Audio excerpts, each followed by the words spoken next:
Good morning. Happy Mother's Day from New Day Fellowship Church. Um, am I talking about Mother's Day? It's like my wife reminds me at the last minute. I'm like, oh, yes, it is Mother's Day, and I'm not really doing a Mother's Day message, sort of. But then she gave me enough lead time when she said that I started thinking about it.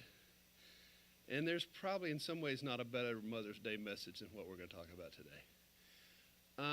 Because I started thinking about Mary. Mary, a young girl. One of the things that I started wondering even last day or so is that could Mary even read? Back there,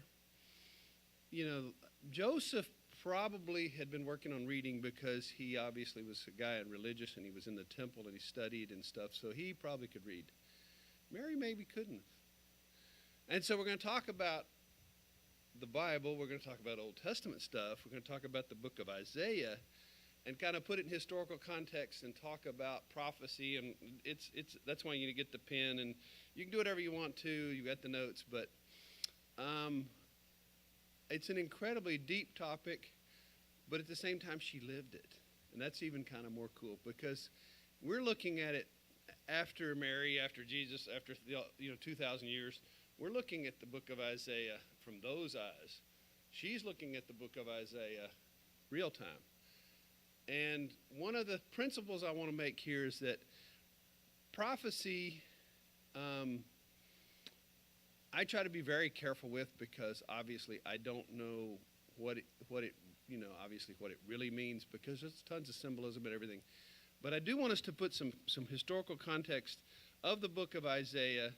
There may be some things that kind of, grate at your, a little bit going, I've never heard of that, I've never thought that. That's okay. I'm not trying to convince you of anything. But I'm going to give you some historical context for that book. I think also, just for me personally, just kind of sitting back as a church member and watching, Isaiah has what I would consider some of the most powerful words in our entire Bible. They will mount us with wings like eagles. The verses that we use, the things that we talk about, the passages that we like to go to, and many of those are in here. But we're going to talk about it that way.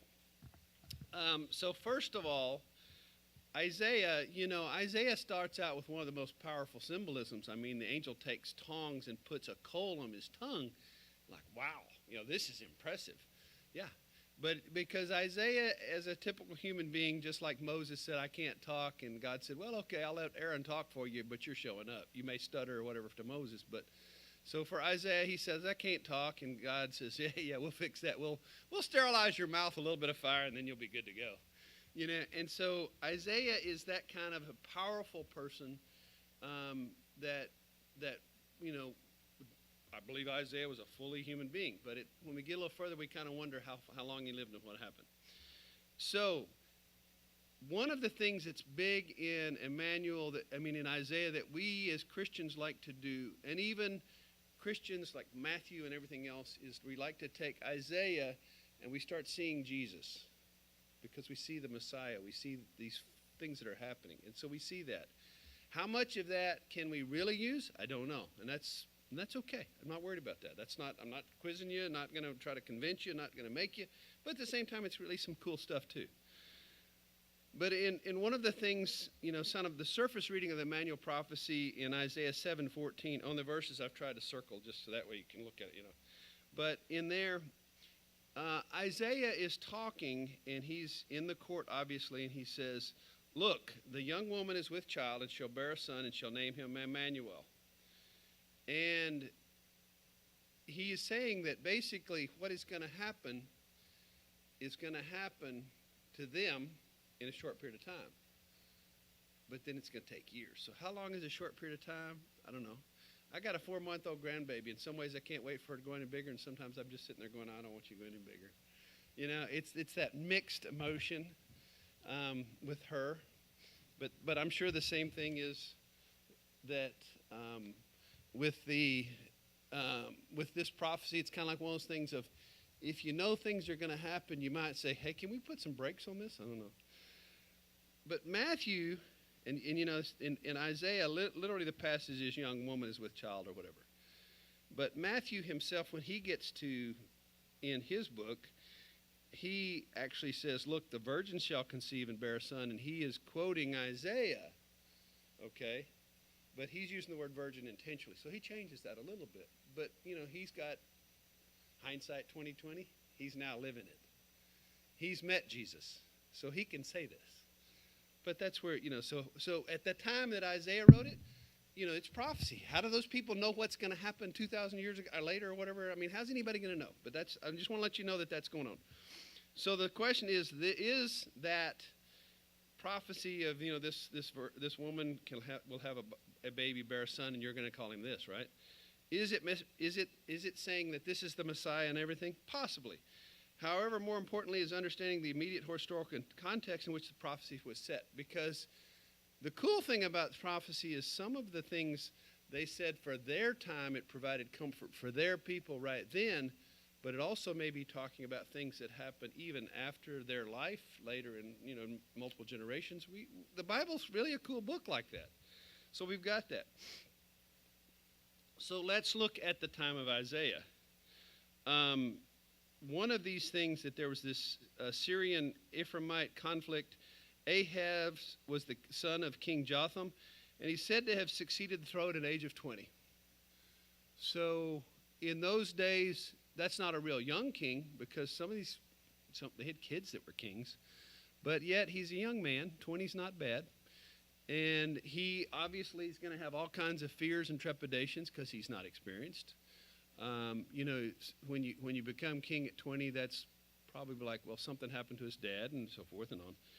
So Ahaz, though, would have reigned around between 742 to 727 BC. But during Ahaz's reign, Judah received pressure on all sides by Rezin and his supporters in the anti-Assyrian coalition. Assyria at that time was the area of Turkey and Iraq. So you're putting that kind of area of the world. Now we've got Syria too. We've got Assyria and Syria. So you're going to have to keep the word straight. But the guys Rezin and Pekah had already encroached on Judah's territory before Ahaz was king. And now with the expansion of the Edomites and the raids by the Philistines, Ahaz was basically caught in kind of a deal and feeling the heat.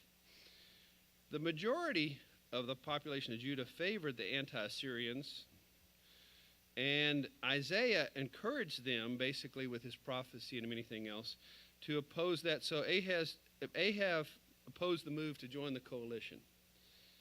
Now, according to the chronicler, and we hear the chronicler, and I was thinking about this a little bit too, we have, it's actually 4 books, I guess, in our Bible, but we have, 1st and 2nd Kings, 1st and 2nd Chronicles. And so when they say the chronicler, they're talking about the book of Chronicles. However, I was also thinking how amazing it is that those 2 books can kind of be read side by side. Because they have a little bit of a different purpose. Kind of like Matthew, Mark, Luke, and John, the Synoptic Gospels. Each writer has a different purpose, but we get to see some of the same things. Same thing's happening with Kings and Chronicles. But anyway, the chronicler, there was an unsuccessful attempt made on Ahaz's life somewhere before or during the conflict. So if you're Ahaz, do you feel real safe at night? Are you afraid that somebody might try to poison you? Do you get it?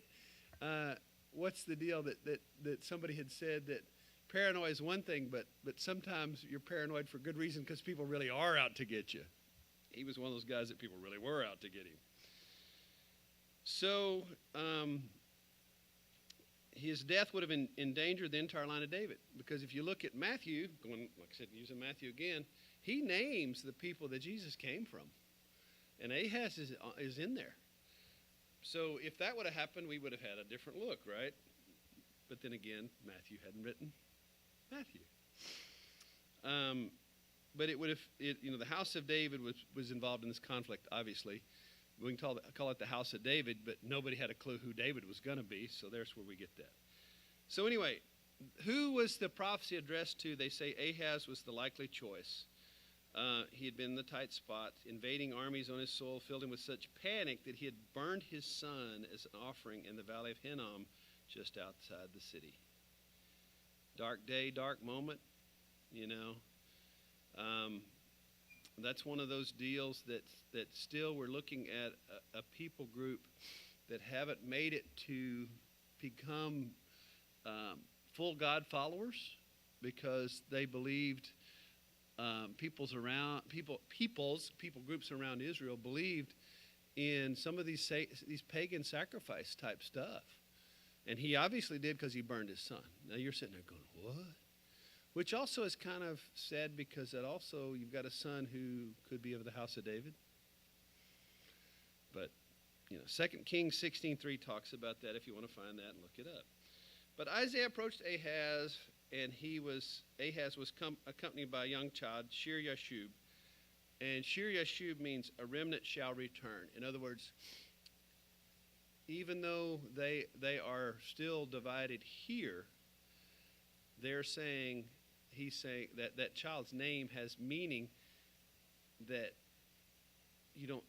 obviously Ahaz didn't know, maybe they just liked the name, but Isaiah knows, I know what your name really means. It's kind of what's fun about that. And the other thing I want to put into context, remember, if you look at the timeline of Old Testament, you have the Assyrians come, and then you have the Babylonians come, and then you have like the Egyptians and everything, and Cyrus the Great. So each one of those times of conquest and overtaking have impacts, and the Assyrians didn't impact Jerusalem and the northern part as much as it did the southern part.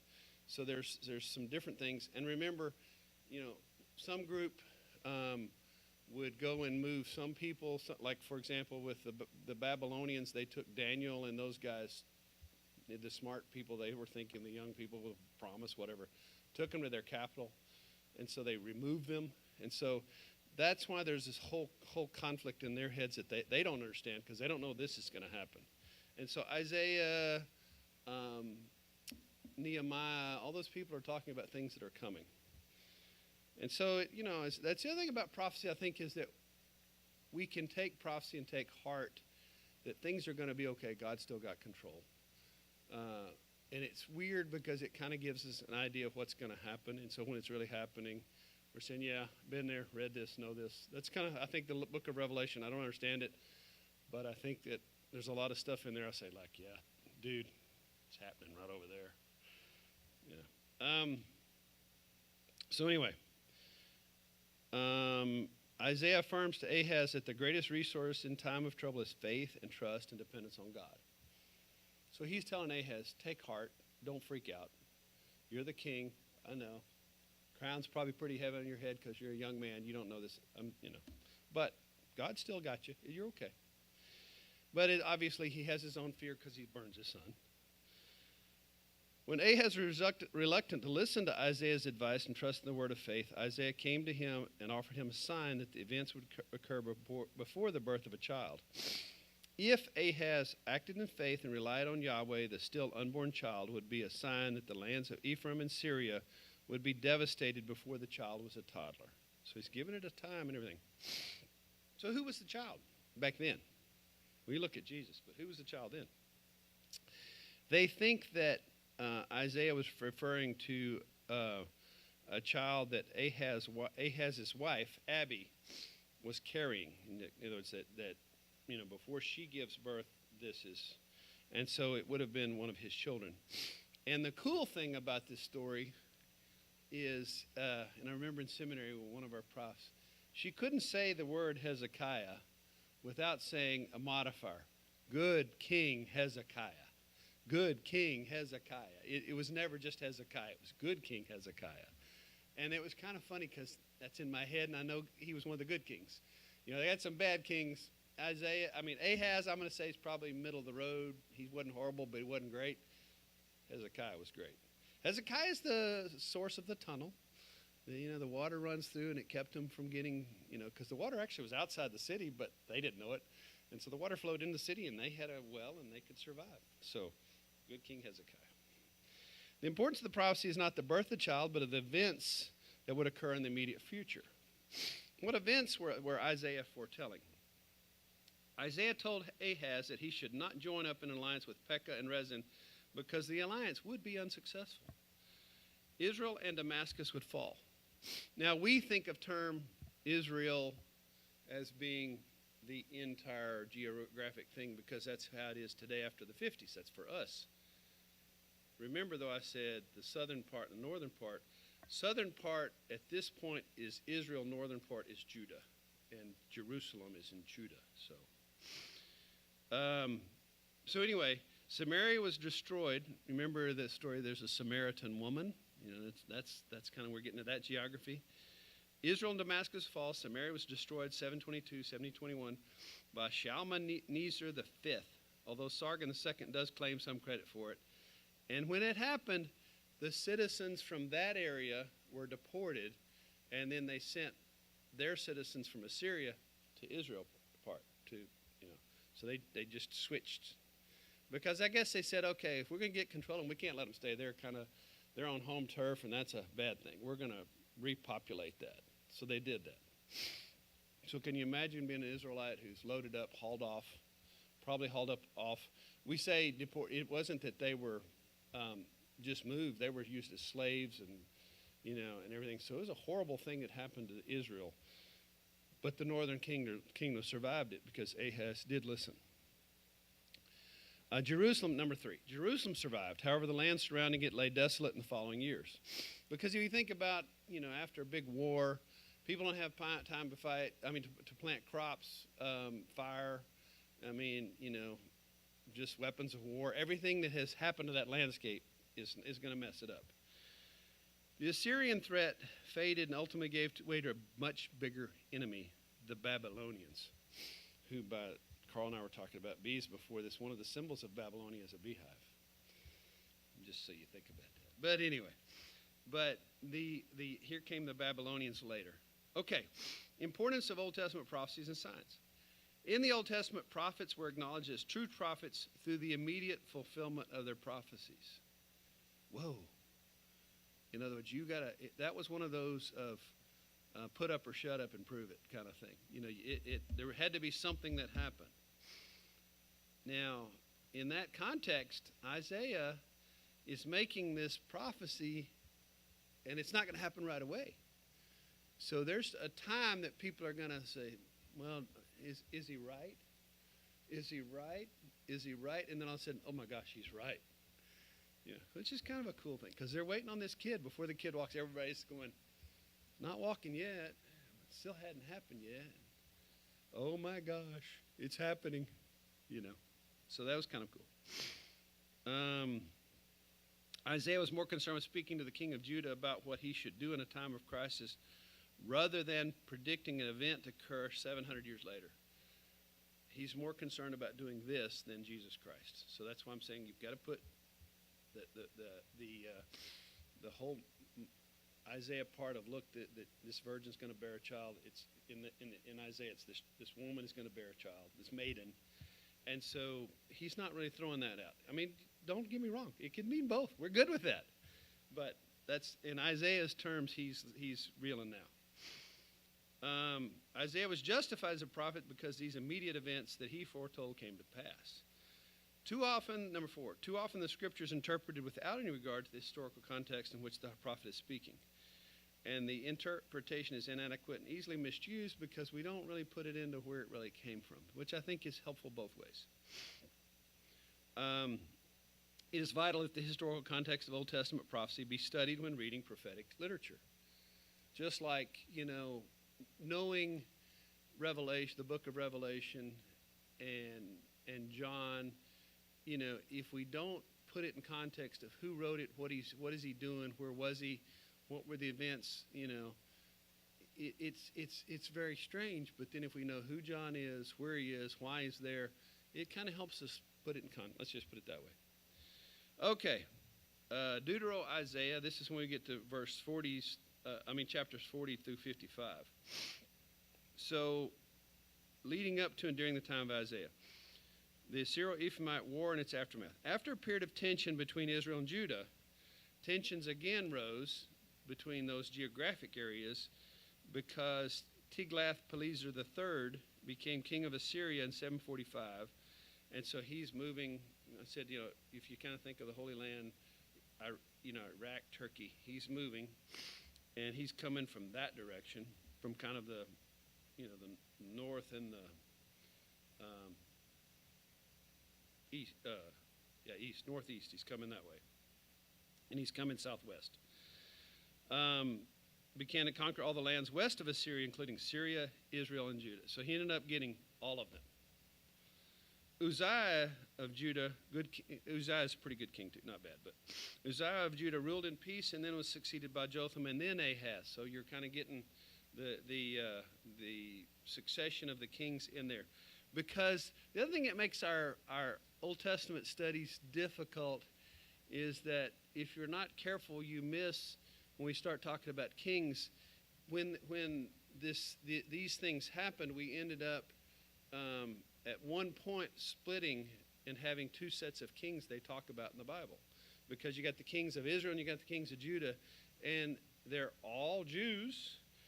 We would still call them all of Israel because we're talking a geographic, but yet they're literally tribe of Judah and tribe of Israel. But they've got their own kings, so you got to almost like keep a chart so you can keep that straight. That's why I'm just saying that. In 735, Rezin of Damascus and Pekah of Israel began to pressure Ahaz to join an alliance against Assyria. When they were unable to gain this alliance, they attacked Judah to replace Ahaz with a king to fit their policies and tried to kill him. We talk about that. Ahaz successfully returned to Assyria for help in defending Syria and Israel, but Judah consequently became a vassal of Assyria.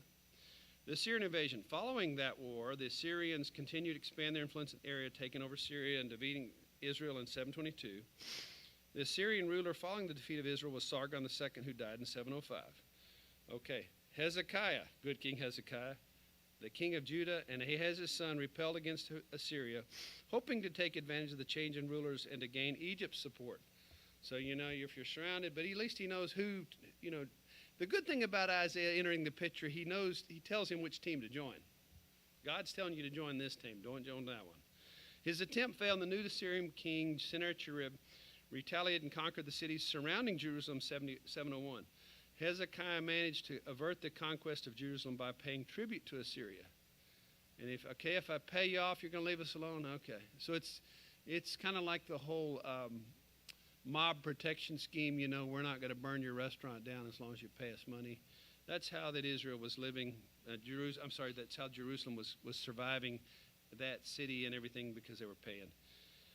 And then, like I said, then we go to the parts where Hezekiah built the tunnel and everything to keep them going. But it was a tough time for them. The destruction of Israel and the exile. The Assyrian Empire gradually weakened and gave way to the Babylonians, who conquered the Assyrian capital of Nineveh in 612. And Judah was caught in the power struggle between the two great empires of Babylon and Egypt. In 605, the Babylonian king Nebuchadnezzar defeated Egyptian Pharaoh Necho in the Battle of Carchemish, and Babylon became the leading empire of the day. Remember Nebuchadnezzar, he is the one that we get the term, Mene, Mene, Tekel, Parson. That is the writing on the wall. The hand gets up and they're all kind of like, what's going on? That's where we get our phrase. Didn't you see the writing on the wall? Didn't you know this was going to happen? It's funny how that one little phrase is in our language all the way moving forward. Most people have no clue where that comes from. As biblical scholars were like, yep, we know exactly where that came from. A hand started writing on the wall and, supernatural event, and everybody still's talking about it. I think it's kind of cool. Anybody wants to deny Christianity and religion and everything, but you're like, it's all around you. Just look at the crosses. Anyway, Judah came under Babylon's control. So that's where we get all the stuff with Daniel, Shadrach, Meshach, Abednego, all of that stuff's going on during this stuff. When Judean king Zedekiah rebelled against Babylon, Nebuchadnezzar invaded Jerusalem and squashed them. And so that's when the temple fell. They tore it to the ground. They desecrated everything. They took it all. It's just... Jerusalem was destroyed in 586, and a good portion of the population were exiled, but not all of them. The ones they chose were the ones they thought were helpful, and the rest kind of stayed behind as vassals. The people of Jerusalem were deported to Babylon in three groups. In 598, the best of the best were taken. Daniel went then. In 589, the second deportation, they had second one, and then 583. And you notice the numbers are backwards because we're moving towards the zero timeline, Jesus' birth, we're still in the BC era. But the second deportation, 589, and then 6 years later, the final deportation. And then they had the return of the exiles and the Persian domination. During the 6th century, Babylon was constantly challenged by another great empire, the Persians. In 539, Cyrus the Great, the Persian king, defeated the Babylonians at the Battle of Opis. Now, Cyrus, I'm going to read this next sentence, but I'm going to kind of put it in some context too. Cyrus was tolerant of the Jews and allowed them to return to Judah in 538 after issuing the Edict of Cyrus. And many of the exiles returned to rebuild Jerusalem and the temple. This Edict of Cyrus. Cyrus was a wise ruler, I would think. And he understood something about religion that most politicians maybe do or don't. And what his deal was, he said, you can worship anybody you want as long as you don't create trouble. You create trouble, I'm going to squish you like a bug. Okay? But you can have your religion. I don't care if you're Muslim, Christian, Jew, I don't care. Well, actually, they have Christians back then. I don't care. But you don't make trouble. Okay? You can have your religion, you can do your thing. We have politicians that struggle with that in the United States now. Because the problem is, and I'm going to get a little poetic here, but the problem is our faith has implications bigger than politics. They may say, oh, it's just no. Our faith tells us how to live and what to do and how to choose, and it may be in contradiction to somebody else's religion. We still believe it and we're going to follow it. Ooh. But Cyrus was a powerful guy. In fact, here's the other cool thing about Cyrus, because we actually have an image of Cyrus the Great provided by Hollywood. And if you're watching the movie, and you may or may not catch it, but in the movie The 300, at Thermopylae, where the Spartans are defending that pass, the guy that comes out with the elephants pulling his chariots and everything and all his armies, that's Cyrus the Great. Cyrus the Great is the one that got cut. That's him. And so incredibly powerful. Felt like to be a god. His word was absolute, Yeah, and you notice the other thing I like about, it's funny, everybody likes to talk about Caesar. They like to talk about Alexander the Great. Cyrus was on top of all that. I mean, Cyrus really had conquered the world. And so the one thing that they also, in the 300, you get to see is the different, I don't know, I'm not a military guy, battalion, unit, whatever, the different groups of fighting men that he would send after the Spartans. Okay, send the Asian guys. And so they come like ninjas and after them. They send these guys, send these guys. So, but, we have to applaud the Spartans' fortitude, commitment, military, everything. But Cyrus took them over. Okay. Difference between 1st and 2nd Isaiah. And I love in Chariots of Fire, I love it the way they say Isaiah, but that's okay. I don't know how we're supposed to pronounce it, but it's either way. There's a widespread agreement of scholars that the first Isaiah did not write Isaiah. 2nd Isaiah, chapters 40 to 66. One of the big issues that we have to look at with the book of Isaiah is it was over hundreds of years of time. And so one person probably didn't survive that. Not trying to bust your bubble, but Isaiah probably wasn't the same person. But it's groups of history and prophecy and things that are still coming. Just like we think that David, all the stuff attributed to David, may not have been directly at David's hands, but I think the parts that are probably most powerful probably came directly from David. I mean, because they make sense with who he was.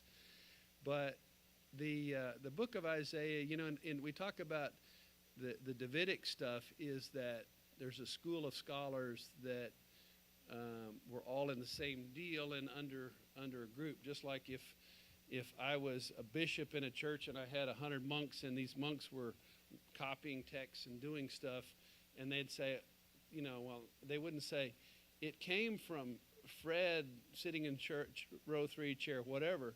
It came from Bishop Jones's group. And that's how we get some of that. And so with Isaiah, do you think Isaiah wrote this stuff down?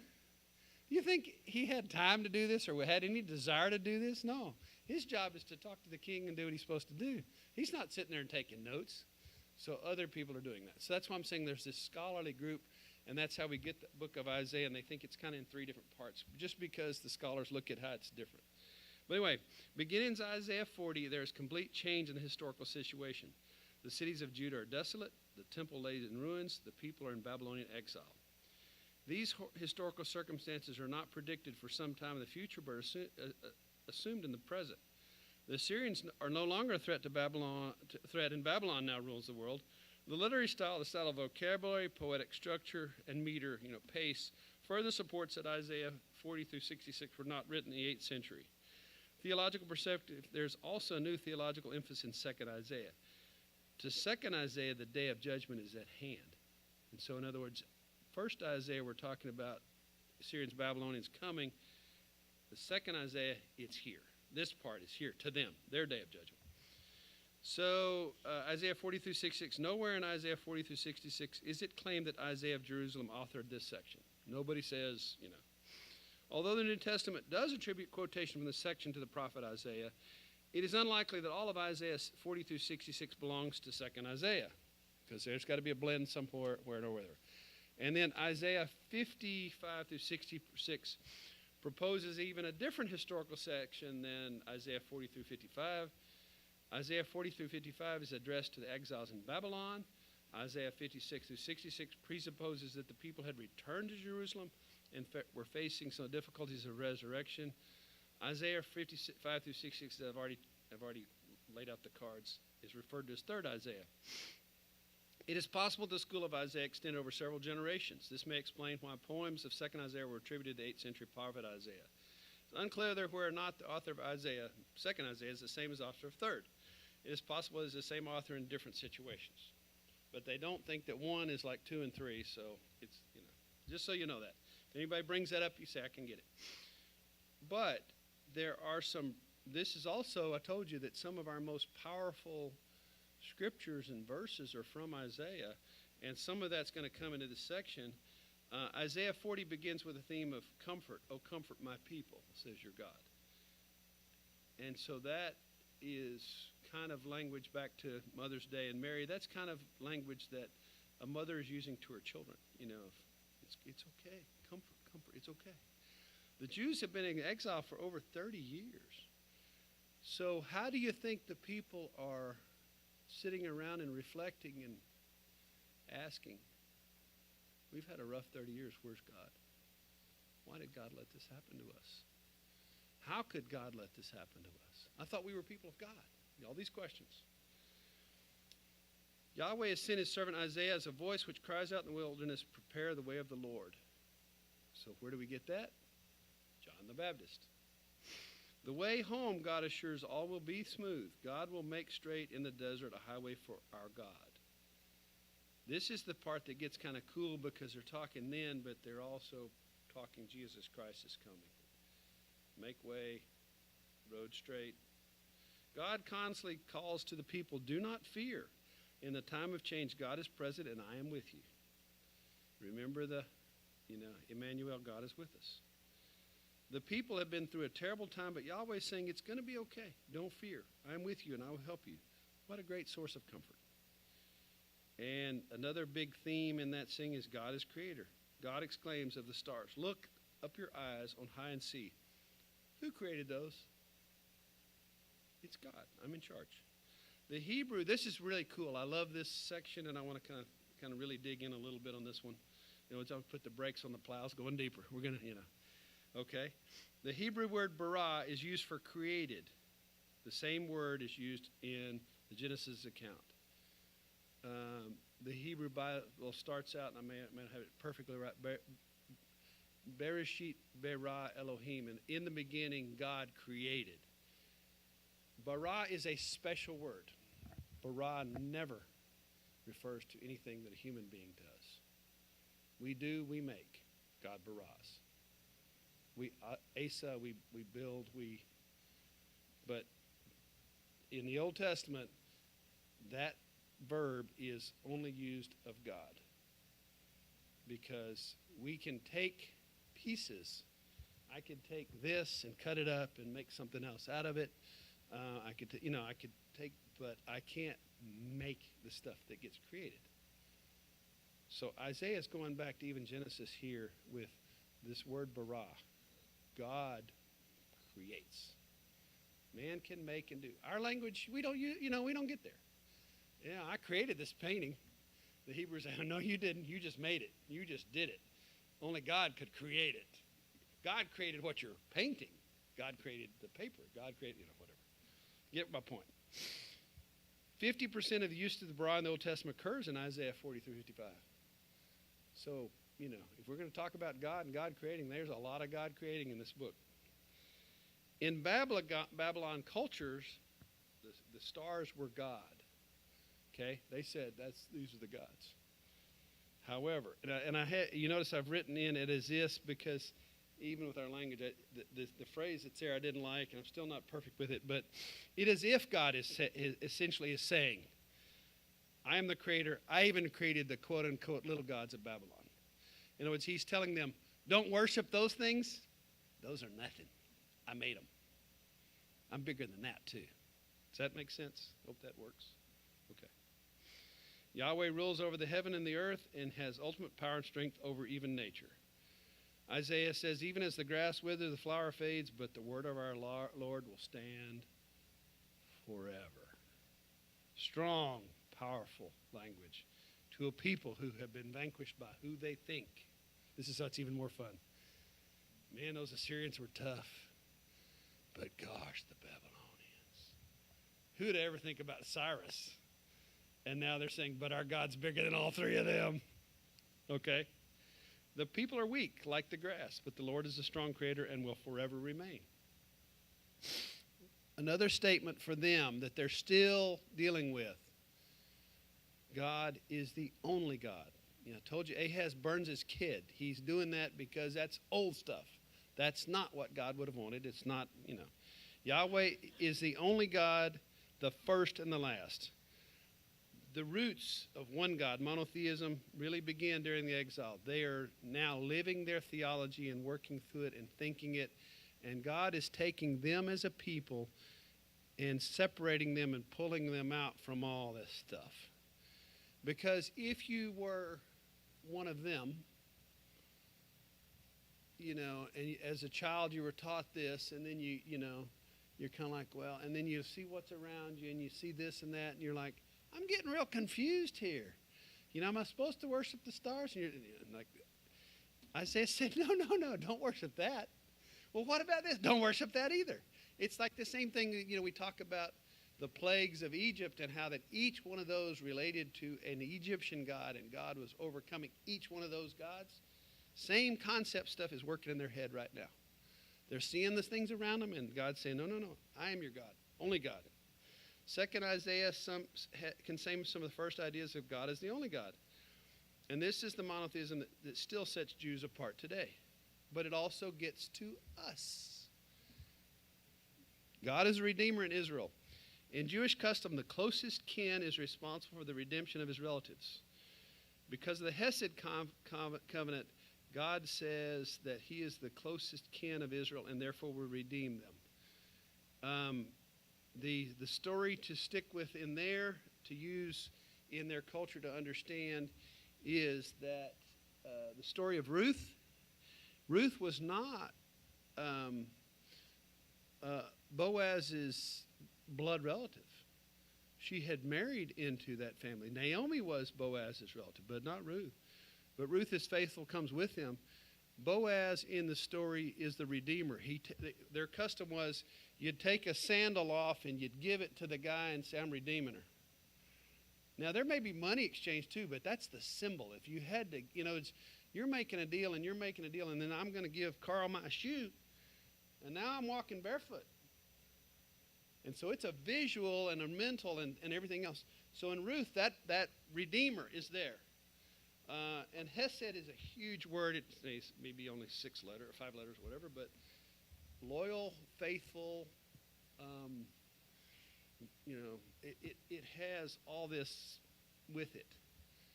It's kind of the deal of where God is like a mother hen and we're all being covered. It's that kind of thing. God is saying, is the closest kin of all these people, he's going to redeem them. God will give them the shoe.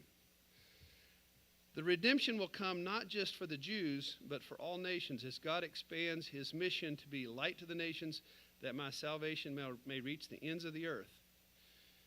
This is a big theological thing. This is, if you want to look, Isaiah 49:6 has echoes when Jesus clears the temple. Okay? What Jesus is telling those people in the temple, when he gets mad, and as a kid, you tell that story and you kind of get this image, and we love and we do dramas. Jesus is just all of a sudden just becomes like a crazy man, like a psychotic, just ripping the place apart. No. In the Bible it says he sits down and he makes his whip. This is why he's mad. Because those people in that temple were supposed to be, this temple on this hill and this mount, they are supposed to be a light to all nations. It is like the whole thing about, do you put your light on a stand or do you hide it under a bushel? We got the songs and stuff like that. No. That temple on top of that hill was supposed to be a beacon, just like a lighthouse to all the nations of the world. God was telling those Jews, they are supposed to be doing that for all these nations around you. You're special,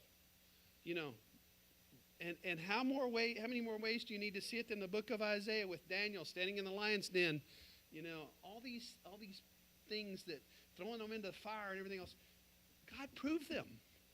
He showed them. He showed the people around them. But they forget.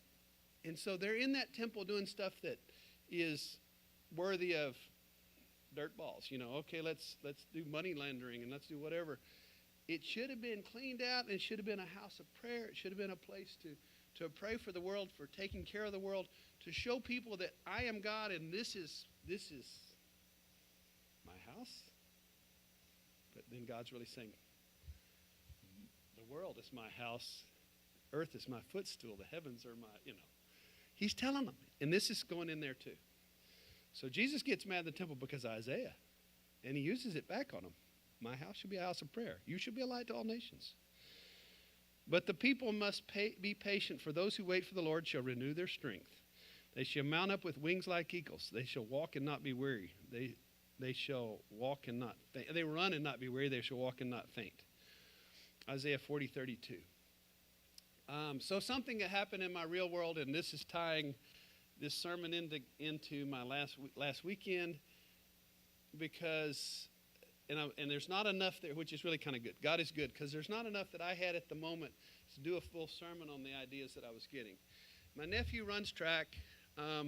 We went to Waco to watch the state track meet, and he runs. He's a distance runner. He runs 800 in the mile. And they run, you're sitting there and you run group after group after group after group. I'm a parent. I've done all that stuff as a parent. I have seen and knew the kid, Lake Seastrunk, one of the fastest men I've ever met.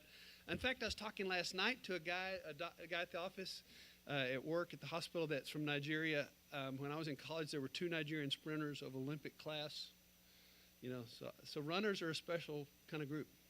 But anyway, and so there's differences, because if you're a sprinter, you throw it all out, everything you've got. They say sprinters don't even breathe. It's all anaerobic. They don't really. I guess air's moving, but that's not the point. The point is to be able to just do it, and then the muscles recover. So 100 meters is full tilt. For distance, you got to change that race.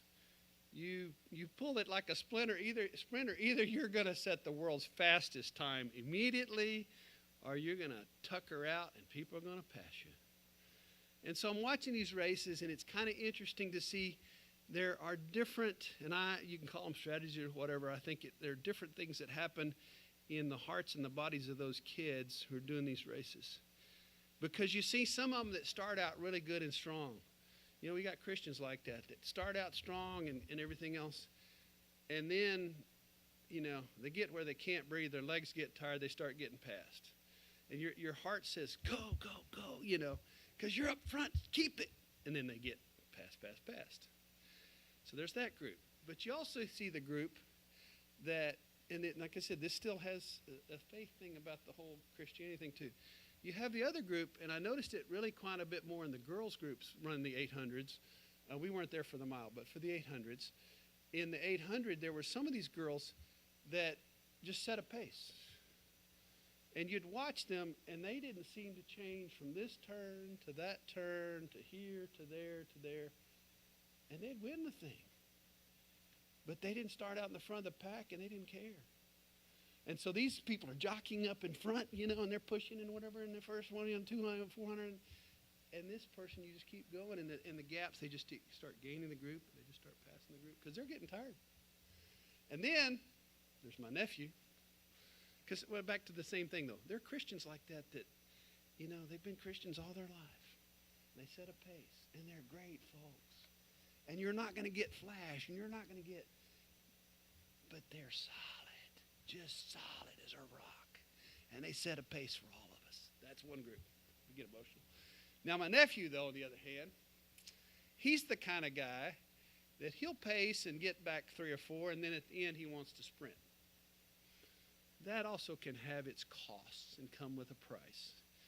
He missed, like I said, this is state track meet. He's not a senior, he's a junior anyway, so he's got another year to do that. He missed the gold medal, whatever you want to call it, first place. He missed it by 0.02 seconds. And the last 220, he started kicking it, started running, and started gaining. This kid was about from me to you running. And you're like, he ain't going to do it. And he started, and his uncle came unglued. My wife was, I'm like, you get it, dig. I'm like, and he probably heard my voice. I never did get to ask him, but I was in. Now, I don't know how much noise there were, but the uncle couldn't even think. I'm in that zone going, you get him, you've got him, you own him, get him. And he even, like at the end, he just jumped. But he still got beat. 0.02, 2/100ths of a second coming from behind. And so my wife, and you're like, because we're leaving, and she goes, he just didn't start kicking early enough. She's right. But at the same time, he gave it all. So there are Christians that we have who become late Christians. They've kind of been around the church and they kind of know it, but they're not really willing to commit, and they get older and they commit. Which is the same thing, we were talking about that something recently too. The parable of the vineyard workers, unfortunately, it hurts our feelings because as Christians, we want to say, well, I've earned it because I've worked all these years. We want to be like the guy who's been there and say, look, I've been there. No. Heaven is the same, has one price. Jesus Christ paid it. We just have to accept it, and it's the same for everybody. And we have trouble with that as human beings, but there's all 3 types of runners in that race. Okay, anyway. But yeah, watching that, and I was like, oh, and the other thing is that a kid from his school set the state record, or their meet record, whatever the state for that group of kids, whatever, He set the record in the mile, and my nephew was right behind him. Not in the times, but he was number 2. And so give you another fun story.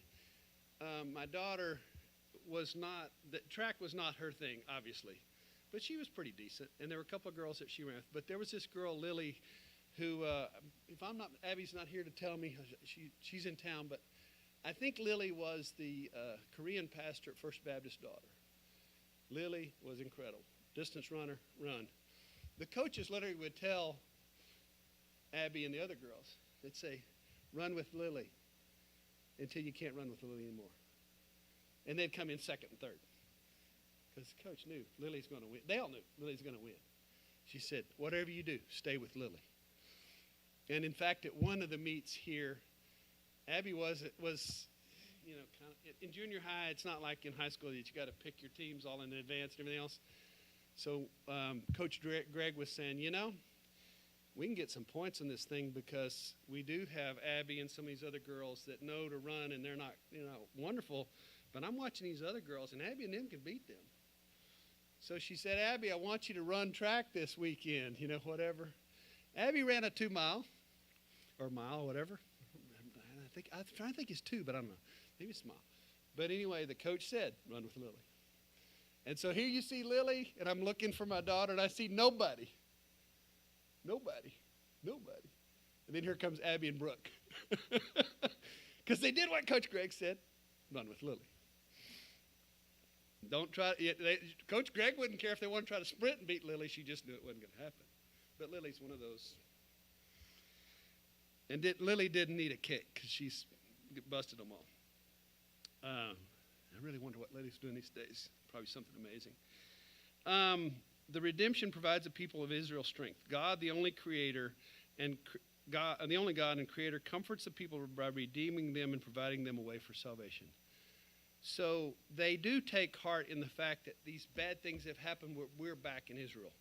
The people in Israel today are incredibly happy about being there. But if you really look at that real estate, I'm just saying, yes, as a Christian, as an outsider, who wants to live with your enemies all around you? Who wants to live with people bombing your market? Who wants to live with, they could live somewhere else. They don't have to carry an M16 everywhere they go. Another story, briefly, but my brother is a big sheep raiser in cattle, and he's done all his life. But he was invited by some folks to Israel because they're trying to figure out best animal practices and stuff like that, and so they bring him there.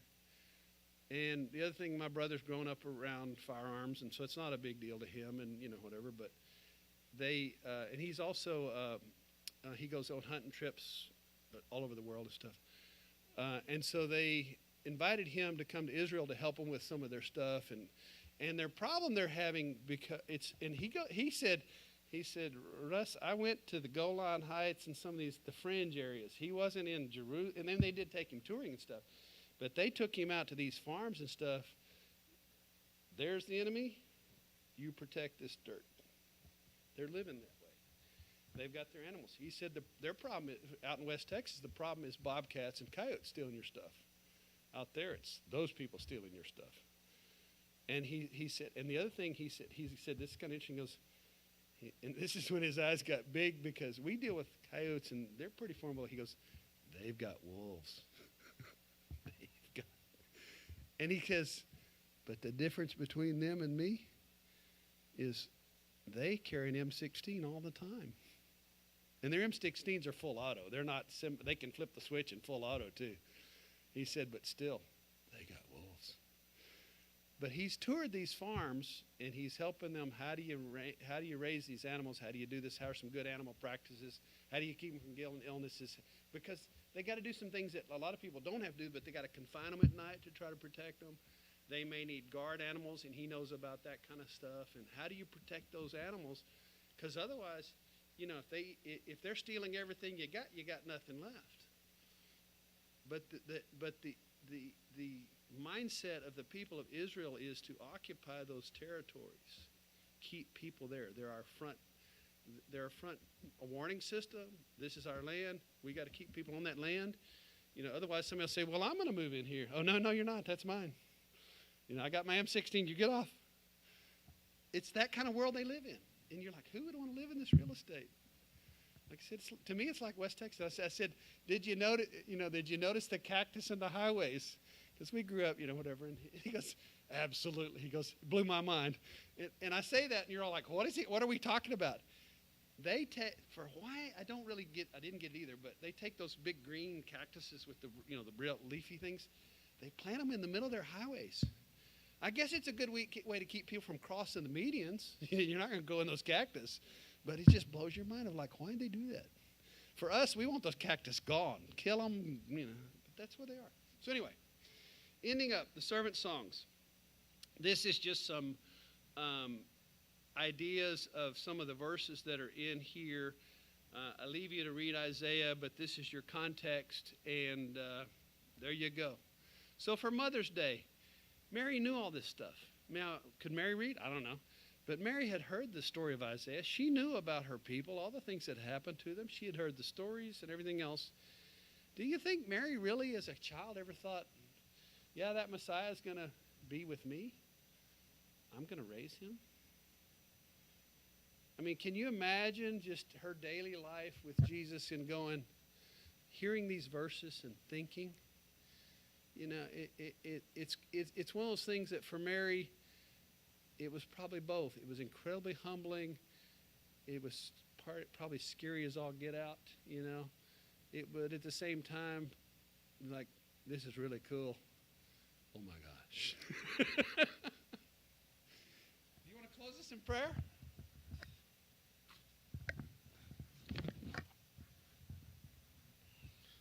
Just thank God for the word we got today. Thank for Dr. Russell, everybody that was here today. Let's bless everybody. Have a blessed week. And in Jesus' name we pray. Amen.